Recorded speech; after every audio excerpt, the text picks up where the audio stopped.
Hello friends, welcome to Kalyani சுலகம். இன்றைக்கி இந்த வீடியோவில் ரொம்பவே சூப்பரான ஒரு நான்வெஜ் ஐட்டம் மட்டன் சுக்கா செஞ்சு காமிக்க போகிறேன். நம்ம சேனலை இன்னும் சப்ஸ்கிரைப் பண்ணலைன்னா சப்ஸ்கிரைப் பண்ணிக்கோங்க. கூடவே இருக்கக்கூடிய பெல் ஐக்கானையும் ப்ரெஸ் பண்ணிக்கோங்க. தேவையான பொருட்கள் பார்த்துடலாம்.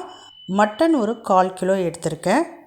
ஒரு 2 ஸ்பூன் அளவுக்கு கெட்டி தயிர், ஒரு அரை ஸ்பூன் அளவுக்கு தனி மிளகாய்த்தூள், கரம் மசாலா, 1 ஸ்பூன் அளவுக்கு குழம்பு மிளகாய்த்தூள், 1 ஸ்பூன் அளவுக்கு இஞ்சி பூண்டு பேஸ்ட்டு, நல்லெண்ணெய், உப்பு, கொஞ்சமாக மஞ்சத்தூள், இதெல்லாம் ரெடியாக எடுத்து வச்சாச்சு.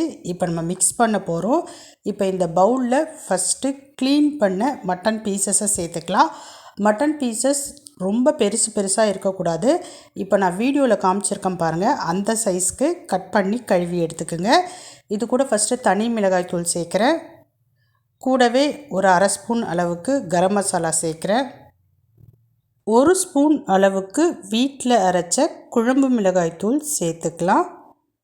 கொஞ்சமாக மஞ்சத்தூள், ஒரு சிட்டிகை அளவுக்கு மஞ்சத்தூள், தேவைக்கேற்ப உப்பு, இதையும் சேர்த்துக்கலாம்.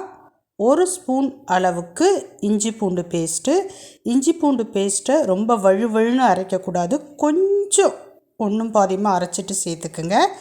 இப்போ இது கூட 1 ஸ்பூன் அளவுக்கு கெட்டி தயிர் சேர்த்துக்குங்க. ஒரு 2 ஸ்பூன் அளவுக்கு நல்லெண்ணெய் சேர்த்து மிக்ஸ் பண்ணிக்க போகிறோம். மிக்ஸ் பண்ணுறப்ப நல்லா மிக்ஸ் பண்ணிக்கிங்க. எல்லாத்தையும் ஒன்றா சேர்த்து நல்லா மிக்ஸ் பண்ணிக்கலாம். மிக்ஸ் பண்ணி முடிச்சுட்டு லைட்டாக டேஸ்ட் பண்ணி பார்த்துக்குங்க. உப்பு காரம் கரெக்டாக இருக்கா அப்படின்ட்டு கொஞ்சம் தூக்கலாக இருக்கணும். இப்போ நான் நல்லா மிக்ஸ் பண்ணிட்டேன். ஒரு அரை மணி நேரத்துக்கு இதை அப்படியே ஊற விட்டுட போகிறேன். இப்போ இது மேலே தட்டு போட்டு மூடிடலாம். எப்போவுமே ஊற விடுறப்ப நல்ல அகலமான பாத்திரத்தில் ஸ்ப்ரெட் பண்ணிவிட்டு அதுக்கப்புறமேட்டு தட்டு போட்டு மூடி ஊற விட்டோன்னா நல்லா ஊறி கிடைக்கும் நமக்கு. இப்போ நான் தட்டு போட்டு மூடிட்டேன். ஒரு அரை மணி நேரத்துக்கு அப்படியே விட்டுடுறேன். இப்போ கிட்டத்தட்ட 1/2 hour ஆயிடுச்சு. நான் ஓப்பன் பண்ணி காமிக்கிறேன். இப்படி தான் இருக்குங்க. மேலே பார்த்தீங்கன்னா லைட்டாக தண்ணி ஊறின மாதிரி இருக்கும். இப்போ இதை அப்படியேவும் ஸ்டவ் ஆன் பண்ணி கடாயில் போட்டு ஒரு அரை மணி நேரத்துக்கு வறுத்தெடுக்கலாம். இல்லை எனக்கு டைம் இல்லைன்னா இப்போ நான் சொல்கிற மாதிரி செஞ்சுக்கலாம். குக்கர் எடுத்துக்கோங்க. அதில் ஊற விட்ட மட்டன் பீசஸை சேர்த்துக்குங்க. சேர்த்துட்டு இப்போ அந்த கிண்ணத்தில் கொஞ்சமாக தண்ணி, இந்த சின்ன கிண்ணத்தில் நான் 1 கப் அளவுக்கு தண்ணி சேர்த்துக்கிறேன். நம்ம ஊற விட்டு வச்சுருந்தோம் இல்லைங்களா, அதிலே ஊற்றி லைட்டாக கலக்கிட்டு அந்த தண்ணியை ஊற்றிக்கிறேன். தண்ணி நிறைய சேர்க்கக்கூடாது. சின்ன டம்ளரில் ஒரு 1/2 டம்ளர் சேர்த்தா போதும். சேர்த்துட்டு ஸ்டவ் ஆன் பண்ணி இப்போ இதை எடுத்து அதில் வச்சிடலாம். குக்கர் மூடி போட்டுக்கலாம்.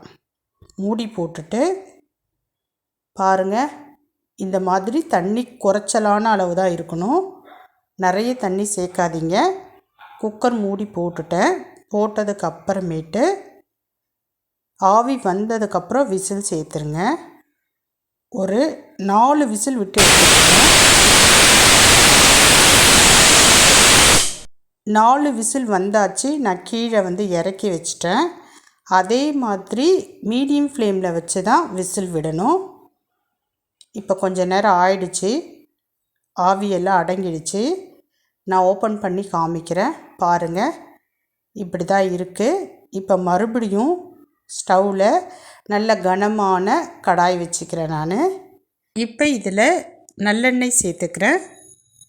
எண்ணெய் சூடான பிறகு குக்கரில் 4 விசில் விட்டு இறக்கி வச்சுருக்கோம் இல்லைங்களா மட்டன், அதை சேர்த்துக்கலாம். சேர்க்குறப்ப ஸ்டவ் சிம்மிலேயே இருக்கட்டும். ஃபுல்லாக சேர்த்து முடித்த பிறகு கொஞ்சம் ஃப்ளேமை அதிகப்படுத்திக்கிங்க. அதிகப்படுத்திட்டு நல்லா கிளறி விடணும். அடி பிடிக்கிறதுக்கு வாய்ப்பு இருக்குது. அதனால் பக்கத்துலேயே இருந்து ஃப்ளேமை மீடியத்தில் வச்சு அடிக்கடி நம்ம கிளறி விட்டுக்கிட்டே இருக்கணும். இப்போ பாருங்கள், மேலே கொஞ்சம் கொஞ்சமாக பிரிய ஆரம்பிக்குது. இன்னும் கொஞ்சம் நேரம் ஆச்சுன்னா ஃபுல்லாக எண்ணெய் பார்த்திங்கன்னா பிரிஞ்சு வரும். அது வரைக்கும் பக்கத்துலேயே இருந்து நம்ம நல்லா கிளறி விடுவோம். பாருங்கள், கொஞ்சம் கொஞ்சமாக அந்த தண்ணி வந்து பார்த்திங்கன்னா வற்ற ஆரம்பிக்குது. ஒரு 5-10 நிமிஷத்துலேயே ஃபுல்லாக தண்ணி வந்து பார்த்திங்கன்னா வற்றிடும். ஆயில் மட்டும் மிதக்க ஆரம்பிக்கும். அந்த ஸ்டேஜ் வரப்போ நம்ம ஸ்டவ்வை ஆஃப் பண்ணிடலாம். இப்போ பாருங்கள், முன்னாடி இருந்ததுக்கு நல்லாவே வந்து பார்த்திங்கன்னா எண்ணெய் ஃபுல்லாக சுற்றி பிரிஞ்சு வந்திருக்கு. தண்ணியோட அளவும் குறைஞ்சி வந்திருக்கு. பக்கத்துலேயே இருந்து இந்த மாதிரி கிளறி விடுங்க. உங்களுக்கு கிளறப்பவே தெரியும், அந்த எண்ணெய் மட்டும்தான் மிதக்கிற மாதிரி இருக்கும். இப்போ பாருங்கள், ஃபுல்லாக எண்ணெய் தான் இருக்குது, தண்ணி சுத்தமாக இல்லை. இன்னும் ஒரு 5 நிமிஷம் வச்சுருந்தா போதும், சூப்பரான மட்டன் சுக்கா ரெடி ஆகிடும். பாருங்கள், எண்ணெய் ஃபுல்லாக வந்து பார்த்திங்கன்னா மிதந்து வந்திருக்கு. அதே மாதிரி முன்னாடி இருந்ததுக்கும் இப்போ இருக்கக்கூடிய மட்டனுடைய அளவுக்கும் பார்க்குறதுக்கு நிறைய வித்தியாசம் இருக்கும். அளவு வந்து பார்த்திங்கன்னா குறைச்சலான அளவு இருக்கிற மாதிரி இருக்கும். முதல்ல வந்து தண்ணியோடு இருக்கிறப்ப கொஞ்சம் அதிகமாக இருக்கிற மாதிரி இருக்கும்.